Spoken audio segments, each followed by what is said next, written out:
Hi, my name's Maria Van Vuglis, and welcome to another episode of the Think Tank podcast. In this episode, I'll be talking to Carol Sanford, who is an award-winning business educator, summit producer, podcaster, and author. Her books are required business school reading at Stanford and Harvard, and for 40 years, she's collaborated with clients to develop people to realize their inherent capabilities.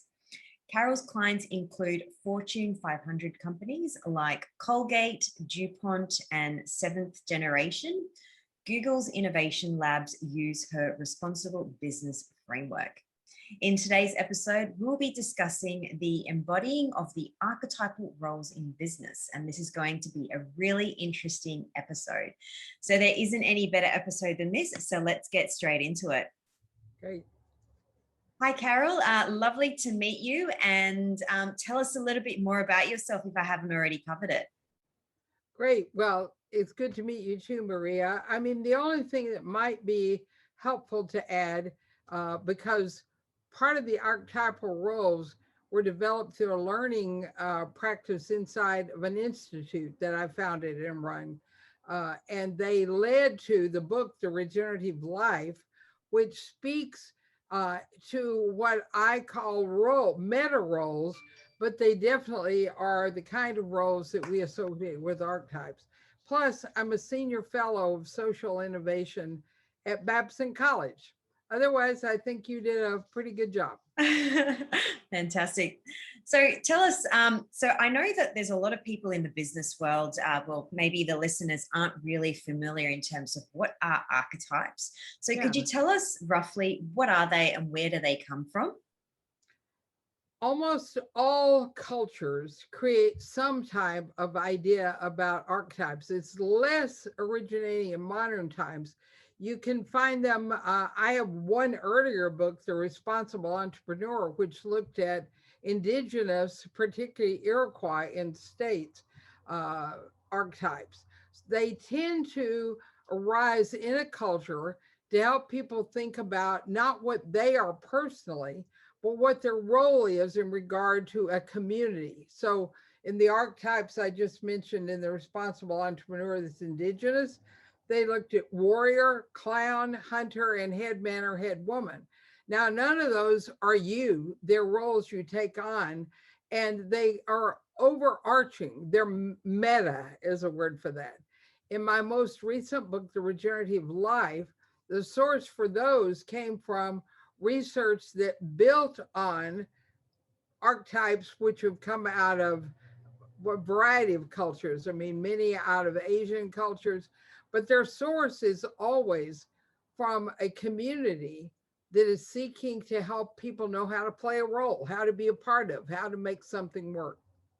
Beautiful, beautiful. And some people might be familiar with Carl Jung's Sure. archetypes. So could you tell us what is the difference between these modern ones and, say, these ones that we've seen through history? I don't think any of what you see as C.C. Jung's archetypes came from him. Everything I can see is they are things people modern did, but they reference him to give them some sort of authority. When Jung was looking at it, he was looking at them as spiritual development practices, not I am, a maiden or a queen or any of those roles, because the way they've been used are not for in service of a community, even though I think they originally, I mean, I wasn't there, but I think that what Jung intended was for them to be a representative of how we draw on spirit, some kind of overarching energy that you can put that on. I mean, think of like the heroes in comic books. They're archetypes. They're designed to help us see, if I could say, what would Wonder Woman do in this setting? Then suddenly you have a different presence. Or in Jung's case, he said St. Peter. He actually talked about the saints, that you could take those as archetypes. The ones I'm using are less modern because we didn't make them up. I drew them from indigenous and other sources, but I gave them modern names. So they are able to be recognized. So let me tell you what a few examples are. That'll make that a lot easier. I have three sets of three in the regenerative life. One of them is parent.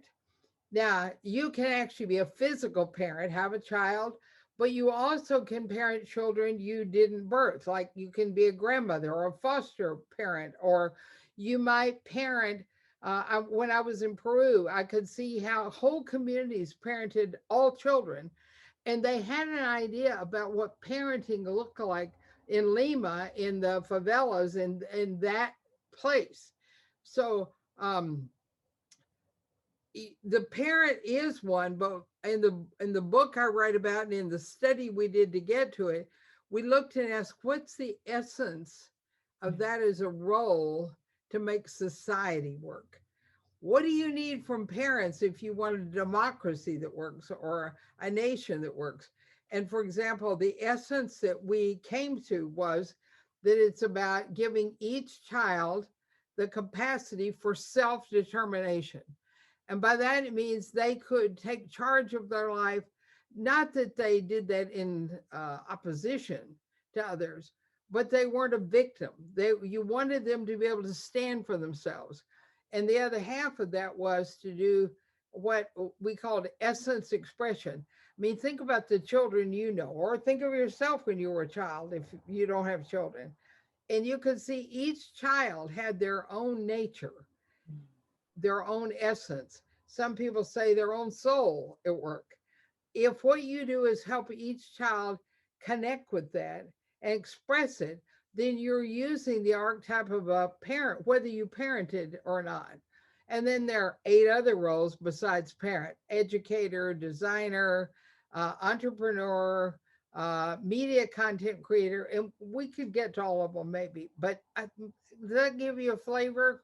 Absolutely, absolutely. And I'm so glad you mentioned the differentiation between the archetypes that you do, and also the ones that have been drawn by, Carl Jung specifically. So tell me, what does it mean to be a specific archetype, say in the context of business, and how do we actually utilize that? Okay, so first, you are not an archetype. You are Mm-hmm. you. You Beautiful. don't take a test and find which of these am I. You are never the archetype. Like you're never Superman or Wonder Woman or any one of those things.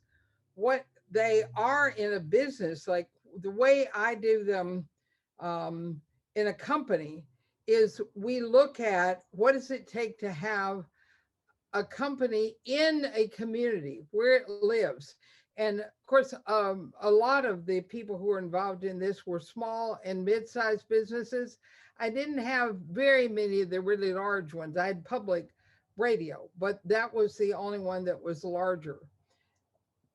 In each case, we would ask and give them practice in working with a situation. So, for example, if what you were doing was getting a product to market, designing, working, marketing, delivering, you have a team of people and you can have them say, uh, do an examination of where are we going to really need to be designers. That's one of the archetypes. And designers mean that they're really looking for the uniqueness of what is going to be exhibited by the customer or client they're working with. And in some cases, you don't need to do that specificity. It could be really general. But the minute you ask the question, where do we need to become designers? Now, I'm an IT person, I'm a marketing, a sales, but I can know that in a situation, what's going to be needed is the ability to create custom for someone a particular way. That's a design process. So you stop and look at, all right, I don't play that role very often. I want to think about it, but I can see that's needed here. There are another role that often comes up when people are producing a product and looking at the supply system. They may end up saying, we have aspiration to be sustainable or in some way more whole. But I think we're being a little sloppy. Let's put on the hat of an earth tender. So earth tender was one of the roles we found, and those existed in indigenous tribal communities, but they also exist now. So if you think about it in a company uh, that says it wants to do the right thing in the world, one thing that will show up is certain people will have a lot of energy around it being done right. But instead of just suggesting ideas, we will say, what would the earth tender step up to if you, and it's like you don the cape of the earth tender.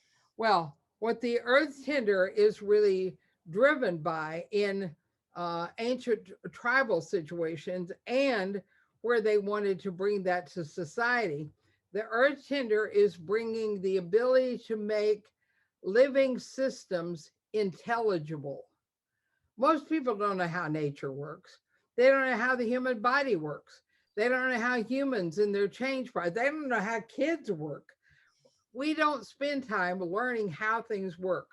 The earth tender, when they're in their highest version of that, their archetypal version, they're asking, how do I help everyone have the intelligence that I feel coming through from this watershed or this estuary or this community, which is a small town, or this neighborhood, which is part of a very large town.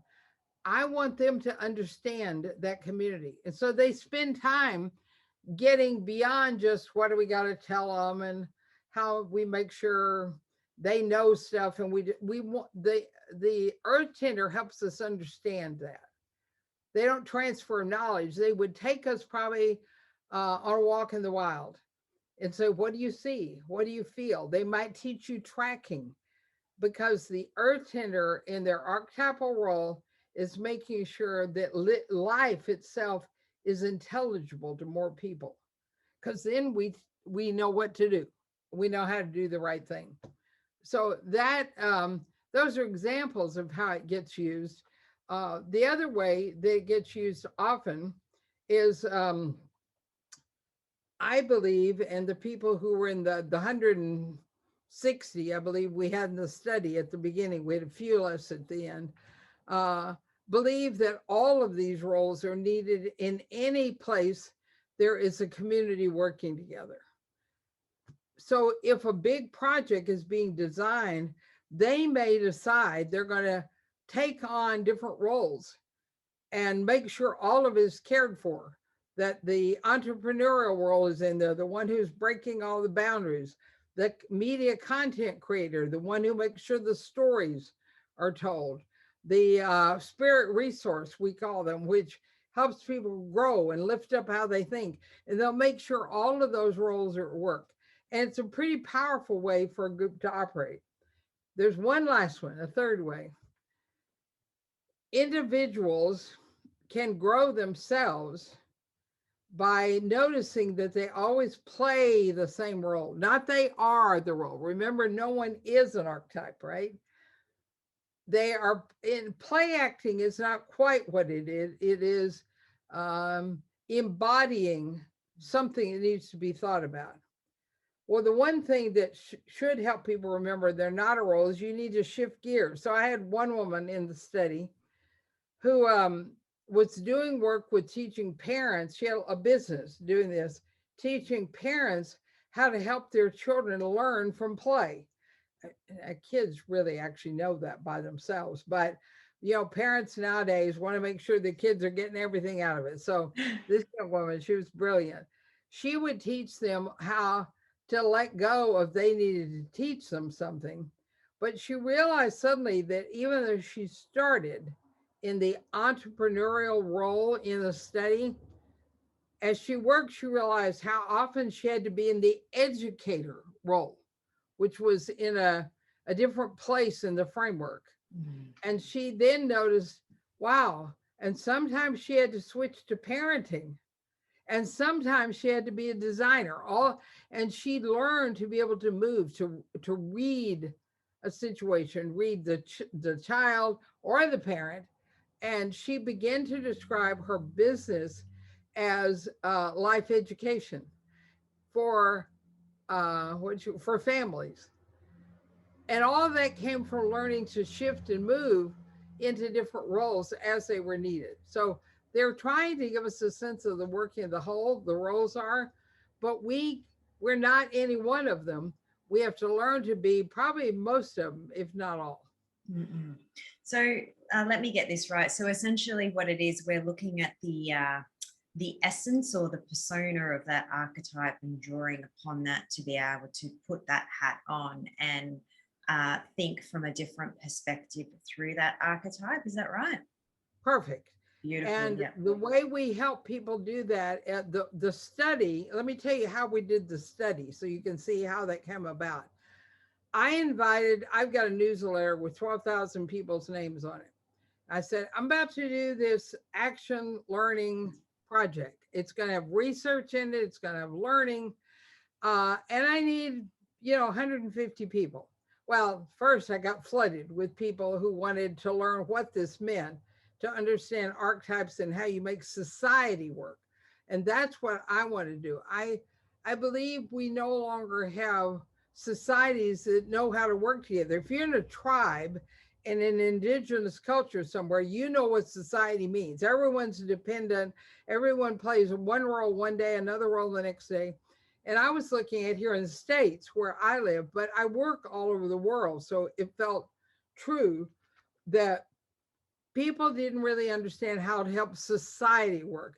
And so what we're going to do is discover in our times what are the core roles that have to be played if a whole society is going to work. So I got tons of people. I finally accepted 160. And then we went to work because it was a learning project, right? As well as a research. I brought people on, we did all this online. No, none of us ever in the room together. And this was even pre-COVID when in theory we could have been together. But I did a little education on how it is society works, how different roles can play out in them. But mostly I gave people exercises to go do to try one of these roles. So we had a group who came and said, I want to try out the parenting, another group of designers, a group of economic shapers. We had citizens, we had a group of society that doesn't work without citizens who step up. The education that I did for them, we then had an exercise where they decided how they were going to go apply it in their life. Like one young man, Johan, who lives in Mexico, and these were from all over the world. He wanted to help a group that was working a river transformation. They started calling it preservation, but slowly moved to realizing river didn't want to be preserved. It wanted to be alive and growing and evolving. So Johan took all of this in his leadership role, and he worked on what it meant to be a citizen that was a part of representing a river and a community and bringing people together. It had a lot of personal development, so he had to learn it where he got in his own way. But as people came, and I did a few Q&As, this was about a 6-month, mostly 6 months piece of work. At the end, people took a framework and I gave them journaling processes, ways to reflect on and examine and come back with what they had. People gave me back stories that talked about their evolution and what had changed and how they gotten so disrupted. But the biggest thing was they went from thinking about themselves as some kind of agent or activist or to seeing themselves as a people use the word like a servant for society, a steward of democracy, because the way I was having them look at it had them always looking at it in nested rings. When I got back, and I ended up with about 114 stories in the end, which had been completed enough and people could tell it well enough. And I organized the book around that and around what I have seen people experience as the essence of how they worked. You can see it come through their stories, their words, their reflection when we were in groups. Then I gave it all back to them after I wrote it into, it would be kind of like the report for a research project, except this one was told only through stories and a few frameworks so other people could replicate it. So the outcome was, as you said, to be able to see the essence of a role so that when it was needed, I could remind myself, I could say, oh, yes, the essence of the economic shaper, for example, is to have people understand how wealth works, because we often teach them how money works. And we didn't mean wealth by get rich. We meant wealth by health, wholeness, economic stability, but in a way that was much broader. When they could pull that idea in, just as you said, they could go get that idea, it was almost like, some people said it was like a dashboard in front of them. Others said it was something they kind of held very close. They were kinesthetic people. But the idea was you pulled up, and there were always two words. They weren't long lists. They were, well, there were a set of words, but the two people did what you described were two words, like the parent, enables self-determination, right? When you can get that idea, you're looking at this child, you're about to correct them and say, good boy, and what you're doing, wait, that didn't help self-determination. That conditions them to be like, I think they should. Wait, stop. That was the biggest thing parents knew, is they noticed. They kept wanting to impose, and once they had the archetype, enable self-determination. I mean, when they're teenagers, you're not going to be their mom or grandma or a great aunt or anybody who's playing that role. They have to be able to determine what's right then. And it had, in the book, we tell the story of at least 25 parents who just changed completely how they were parenting after that 6 months. Now, they tell me I have to remind themselves every day, because they know that essence is right, but it is so counterintuitive for the way we are brought up in this society. And if you'll let me, that's another really important thing about these roles. In modern times, for about the last 100 years, a philosophy of life has pervaded that is actually undermining the work of society. And I write about this in another book called The Regenerative Business.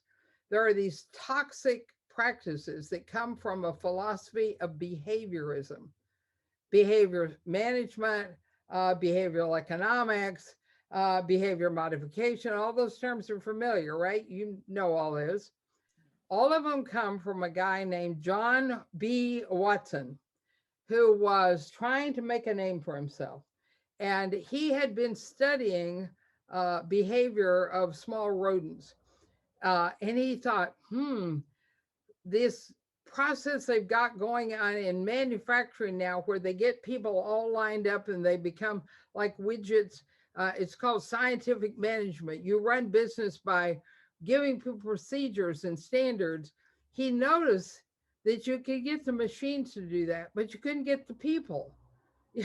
I don't care how many times you tell somebody, this is how you do it. Sometimes it wasn't even right and people were improving. But anyway, John B. Watson said, aha, I think I could show them how to condition people just like they prepare a machine.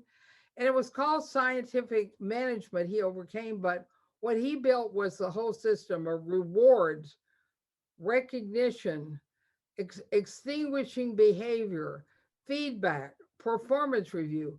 All those came out of the 1920s and 30s of studying rats in mazes and transferring it to humans as though humans were rats.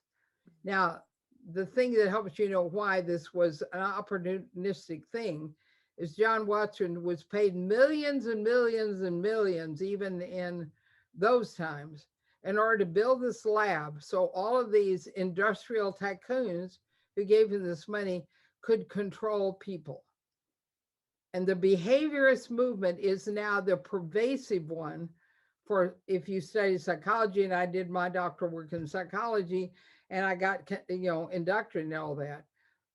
it's now so pervasive. People keep, when I say to them, stop doing feedback to other people, they said, but how would you know yourself? I said, well, John Watson convinced you people can't see themselves, that they can't, there's no inner processing, and that everything has to be changed from the outside. You fell for it. So what do you mean you fell for it? I said, do you know how much research has shown that's not true? Tons. And I pour out things, I write books about it. Once you get a pervasive psychology or a philosophy and you have everybody believing it, it's a paradigm very, very hard to break. So these roles, the essence of them go against all those things. They're designed to disrupt those, because think about what happens in democracy. People voting. You vote in your country, we vote in my country, or we hope everybody does. If you have people who can't think for themselves, who've been conditioned to do what others tell them, it's very easy to get the craziness we've got right now. Because if someone has become a leader, and we had one of those for the last 4 years, who sought to propagandize, indoctrinate, tell people what to do, very soon you have a tribe following him. What we need are people, as John Stuart Mill said, one of the founders of the United, well, he's not a founder of the US, he's one of the colonists in the US. He said that you can't have a democracy work without an educated citizenry. In other words, people who think for themselves, people who can be self-managing about their craziness and not get sucked into things and see their own making up of ideas or getting attached to one and can't be shaken loose. These archetypes are designed to confront the behavioral, but also a bit of the do good, where we get all the elite people who think they know right, and they'll go to Africa and fix those people. And then we'll get over to Asia, and we'll find third world countries. That was the revolt against the behaviorists. But the problem is, none of them teach people to think for themselves. Absolutely. Be reflective. And so I'm going back to what you said. You said, so the core of what you're saying, Carol, is that people use these archetypes. They use them to find the essence. I'm going to add that lifts them up, and then they can engage in a more systemic whole way. Sorry, that was very long, but. No, that was truly fascinating. I'm just curious to know, though, how do we actually draw upon those, the essence? Like, do we ask certain questions, or do we look for certain qualities? Like, how do we actually do that? Well, you go to the book and look at what they are, because without being in a community of learning to develop them, you can't. Then you go try them out, which is how I did with people. You go check if it makes sense what we say the essence of parenting is, the essence of entrepreneurship. I have hundreds, thousands of entrepreneurs who studied with me, which said they never, ever really understood their work. They knew they were excited, wanted to do something unique. And when they saw the idea that entrepreneurship is always about helping people shift paradigm, you go from one way you think the world works to another, and you break all sorts of attachments. Now you go experiment. So what you do with them, I run communities for people to learn to try them out, to learn to use them for design. I don't teach people how to go find them until they've been around quite a while, because we don't have the mind. The behaviorist mind goes to work. And I could tell you what I do, but you wouldn't be able to do it, because, and not because you're any less a human being, I have the same problem. But until you're really used to noticing, oh, I just went to a behavioral idea, I've got to give them a reward, oh, good job, I've got to do something that tells them they're on track. To let go of that is the hardest thing in the world. You can't possibly find the essence if you're doing that. So right now, I suggest people read the book, and if you buy them in bulk at a 50% discount, which I can help people do through my publisher, you can then get a workbook that goes with it. And so you can be in reading groups. you can start to experiment and experience what I'm talking about.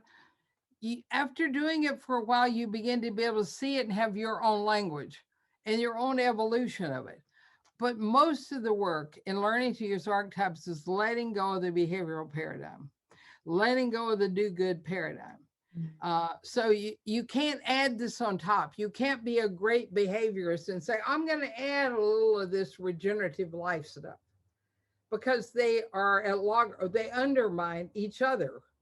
If you really want to be a behaviorist and you try what I'm doing, it will be confusing. It won't make sense because it doesn't fit in that behavior. Wait, is this a reward, a recognition?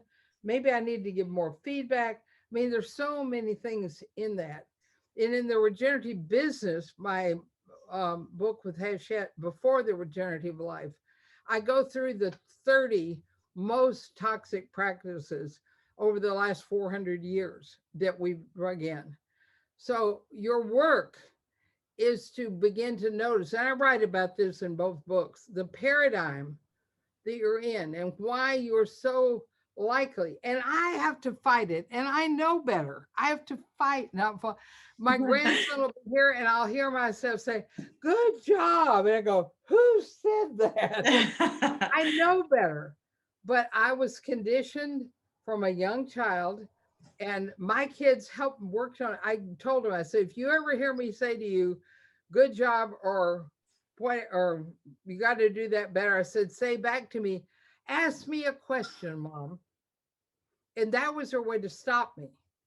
I couldn't always switch to a question. So I can't, I'm sorry, say to you, here's how you go figure out what essence is. Start with the book. Yeah. Try out like it's a learning, action learning project. Try it out. Try it with some of your colleagues at work or in your family. Notice where I show you in the book how to stop that behavioral influencing, which are not archetypes. They are types, but they're types at a pretty low level. And then if you really want to learn more about it, I've got a bunch of communities people in. I've got 1,200 members globally, including in New Zealand, Australia, from Perth to actually to Japan, and that whole group. So there's a way to come work with us so you do learn how to do it and invent for yourself. But you have to break your bad habits first. Absolutely. Got to let go of the old to let the new in. So tell me, Carol, how do people connect with you if they'd like to join part of your community? Well, I have tons of things. So the things I can do for free first, where they don't have to necessarily meet with me, I run a podcast called Business Second Opinion, where I critique Harvard Business Review's ideas, one article, one idea at a time, and give you a better idea. And I've got a little on this. I've written 5 books, and most of them have the opportunity of workbooks, reading groups, or something with them. Those, for the most part, you're paying for a product if you need it. If you want to work directly with me and my community, there are 2 streams. One is if you own a company or are the leader of an organization, we run ongoing communities that meet every 6 weeks where I bring new material that are helping you do the break the bad habits, try on the new ones, invent your own, and you work in breakouts. Most of the time you're with me. New Zealand, Australia, I don't run one of those, but I own some, do for the second kind, which are what I call change agents. They are the good, well-intended individuals in the world who want to make a difference with their life. Don't we? Yeah, it drives you. I know it's what drives you. But trying to do that alone or with some conferences. So I formed the Change Agent Development Community, and I'll tell you how you can find the website. I'm getting to these in a second. But that change agent, they're called seed communities. The change agent group is the largest community I have because there's so many individuals wanting to. And if you go to seed, SEED -communities.com, you will see on that website the change agents for the EMEA. So I've got Europe all the way down to Africa. We've got the Deep Pacific, which is where you hang out, and my Japan members and Philippine members. And then I've got the Americas. We've got people from the tip of Alaska all the way down to the fishing lands of Patagonia. Those you come, and we have more events than you can ever attend. You pay one annual membership fee and you can come, like it's a weekend. I have a 2-day weekend and I'll have people who are up and down the Americas. And that one is probably where most of your listeners will show up. But the business community, where you put one business team in the room with 8 to 15 other businesses, now you meet with me on an ongoing basis, getting new ideas, trying them out. And individual change agents cannot join that. They're not invited. If I let them in, they have to sign a non-disclosure agreement. But if you want that kind of stuff, you go to the change agent. CarolSanford.com is where all the stuff on my books are, Business Second Opinion, a lot of blogs and so forth. At the bottom of that, it'll give you a link to the business communities of Carol Sanford Institute. It'll give you a link to the seed communities, and it'll give you a link to the summit I run every year for business folks. So you can also, I'll give you my email, carol@carolsanford.com. It's all about me. I'll put the links in the show notes so people can connect with you. Absolutely. Great. So that's how you find me. I'd love to see some of you. So Carol, have you got any final words before we wrap this up? Yes, start to see the world and every human being you know as in process of becoming more and more of themselves every time they get up, every time they enter. We get so easily stuck in the idea that people are something. I know you. This is the way you behave. This is what you always say. It's really us that's stuck. That person is moving. And we can't really be with people unless we see them as whatever they're working on is just a capability issue. If I learn and I work on that, that capability gets integrated. And what people are seeing me is stuck in, I'm not stuck in anymore, including for yourself. So get used to a living systems, evolutionary, developmental view of the world, and your life will be a lot better. Sensational. Fantastic. Thank you so much, Carol. It's been such a pleasure talking to you today, and it's been truly fascinating, the content that you have shared, and I trust the listeners got some great value out of it. Great. I'm glad it was useful to you. I enjoyed it a lot. Thank you. Thanks for tuning in. My name's Maria Van Vickles from the Think Tank podcast. Till next time, bye for now.